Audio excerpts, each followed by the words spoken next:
Trois termes en fait qui sont utilisés pour cette discipline.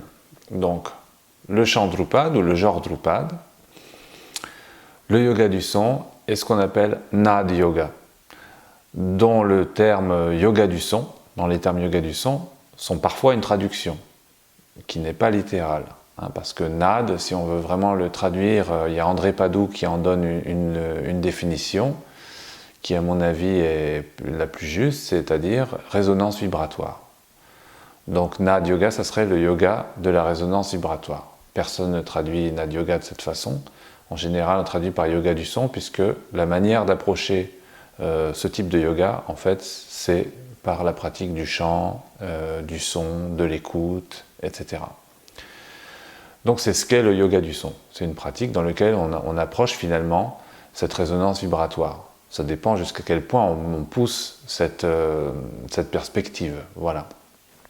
Donc le genre Drupad étant une pratique de chant, de son, de résonance, il y a toute une préparation, on va dire, du chant Drupad qui est en relation avec la pratique de la résonance vibratoire, avec le chant bien sûr, et puis toutes ces pratiques d'écoute aussi de cette résonance, d'écoute subtile, et puis aussi quand on développe la compétence de faire résonner une certaine partie du corps en relation avec certains sons, ben voilà, ça fait partie des choses qu'on appelle yoga du son dans le cadre du genre Drupad. Et après, on voit bien que chez certaines personnes, comme chez Fahimuddin Dagar, comme chez Ritwik Sanyal, on a d'autres perspectives qui sont un peu plus profondes en fait. Par exemple, Fahimuddin Dagar, il parle du Nad Yoga en expliquant bien que le Nad Yoga, ce n'est pas uniquement les pratiques que l'on fait avec la voix et dans le cadre du chant Drupad, etc.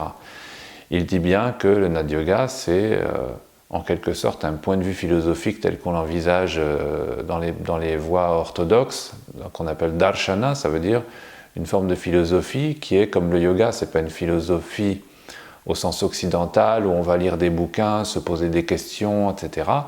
Les questions viennent de la pratique, éclairent la pratique, et la pratique éclaire les questions philosophiques. Donc c'est très pratique, mais aussi philosophique, dans le sens où ça va vraiment changer notre perspective du monde, changer notre perspective de nous-mêmes, avec un objectif, le plus souvent en ce qui concerne le Nad Yoga, il y a un objectif, son objectif c'est peut-être pas le mot approprié, mais en tout cas il y a une perspective mystique, ça veut dire d'union avec le divin, sous une forme très concrète, ça veut dire il y a un objet fini, quelque chose de concret, de matériel, qui est le son, même si c'est quelque chose d'assez diaphane sur un certain plan, ça reste quand même sur le plan matériel, et sur quelque chose de fini, et on va essayer de contacter d'une certaine façon, ou d'avoir une expérience d'infinitude avec un objet qui est fini. Donc voilà, ça c'est la perspective de Nad Yoga la plus profonde.